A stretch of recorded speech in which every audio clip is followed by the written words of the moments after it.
4-5 நாள் முன்னாடி ஹாஸ்பிட்டலுக்கு போகையில் எடுத்த வீடியோ. லூலு போனோம்.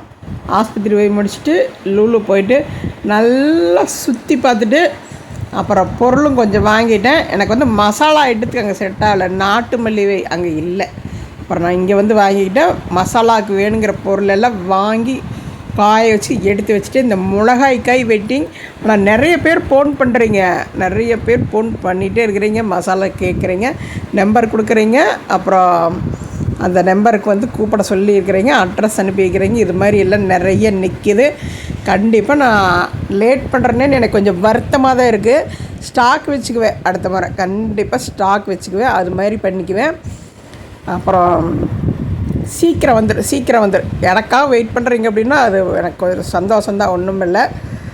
அப்புறம் இந்த மாதிரி எல்லாம் சுற்றி பார்த்துட்டு ஃபேன்சி ஐட்டம் இருந்துச்சு. அங்கே வந்து அதுமெல்லாம் வேடிக்கை பார்த்துட்டு ஒரு சில பொருள் நம்மளுக்கு செட் ஆச்சு, ஒரு சிலது ஆகலை. அங்கே சுற்றி இங்கே சுற்றி கடைசியில் பசி ஆகிடுது, வயிறு நல்ல பசி.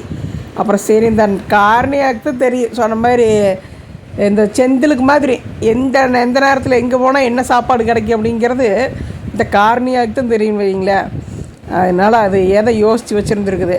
அவர் பார்க்கிங் கொண்டு இப்போது, அதாவது அந்த இடத்துல பார்க்கிங்கே இடம் இருக்காதா, அது மாதிரி ஒரு ஹோட்டல் சொல்லிகிட்டு இருந்தது. அப்புறம் கொண்டு இப்போ பார்க்கிங் போகிறதுக்கு நிஜமாவே இல்லை. ஒரு 1/2 கிலோமீட்டர் கொண்டு தள்ளி போட்டுட்டு, அதுவும் போட்டுட்டு ஒடியாந்துட்டோம். யாராச்சும் பார்த்தா எடுத்துகிட்டு போக சொல்லிடுவாங்கன்னு சொல்லி போட்டு ஒடியாந்துட்டோம். 1/2 கிலோமீட்டர் நடந்து போய் இந்த ஹோட்டலை பிடிச்சிட்டோம். இங்கே போனாக்க பயங்கர கூட்டம், ஏற்கனவே நிறைய பேர் இருக்கிறாங்க நம்மளுக்கு. அதாவது இங்கே அந்த டைமுக்குள்ளே ஒரு குறிப்பிட்ட நேரத்துக்குள்ளே சரியான கூட்டமாக இருக்குது. அப்புறம் நிறையா இருக்குது, கொடுக்க முடியாமல் இல்லாமல் கிடைக்காமல் போனாலும் போகும், அது மாதிரி இருக்குது. நம்ம காரணி பார்த்ததுமே எங்கள் 3 பேர்த்தையும் கூப்பிட்டுட்டாங்க. ஆமாம், இல்லைன்னா அந்த நேரத்தில் அது கிடச்சிருக்காது. அப்படித்தான் இருந்தது. அந்த கடை எப்போவுமே கொஞ்சம் நல்ல ஃபேமஸாக இருக்குது. நிறைய கூட்டம் இருக்குது அந்த டைமுக்குள்ளே. ஒரு என்ன சொல்கிறது, சிக்கன் பிரியாணி சிக்கன்லாம் வந்து நல்லாயிருக்கும், ஒரு நார்மலான ரேட்டு. அதனால் அங்கே தேடி வருவாங்க, அது மாதிரி. அப்புறம் முதல்ல இந்த ப்ரெட்டல் ஒன்று தருவாங்க பாருங்களேன். ஆமாம், ப்ரெட்டல் அல்வாவு பக்கத்தால் இந்த கத்திரிக்காயை வச்சு ஏதோ பண்ணியிருப்பாங்க, நம்ம செய்கிற கடைசியில் அது ஏதோ ஒன்று பண்ணியிருப்பாங்க, சூப்பராக இருக்குது அது. அப்புறம் ஒரு ரொட்டி ஒன்று கொடுத்துருந்தாங்க, அது கொஞ்சம் சாப்பிட்டு வச்சுட்டேன். ஏன்னா பிரியாணி ரொம்ப அதிகமாக வரும்.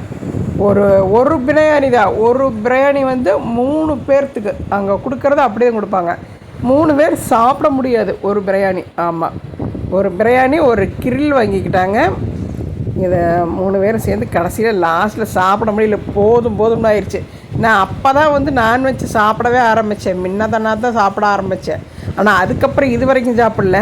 ஆனால் அந்த அன்னைக்கு சாப்பிட்ற அன்றைக்கி இது 2வது நாள் சிக்கன் சாப்பிட்றேன். 2வது நாளும் சிக்கனையே சாப்பிட்றேன். இவ்வளோ நாள் சாப்பிடாம கலந்து இப்படி சாப்பிட்றோம்னு மனசுக்குள்ள ஒரு வருத்தம். அப்புறம் நாக்கு கேட்குது, அப்படியே சாப்பிட்டாச்சுன்னு வைங்களேன். இந்த மாதிரி பிரியாணி வந்து இப்படி ஒரு பாத்திரத்தில் கொடுத்துருவாங்க. இது கண்டிப்பாக 3 பேர் சாப்பிட முடியாது. லாஸ்ட்டில் கொஞ்சம் மிச்சம்தான் ஆச்சு. அப்புறம் கஷ்டப்பட்டு சாப்பிட வேண்டியதாச்சு. அப்படி தருவாங்க. அதனால தான் அந்த கடையை தேடி போகிறது அந்த டைம் மட்டும்தான் கிடைக்கும், அது மாதிரி.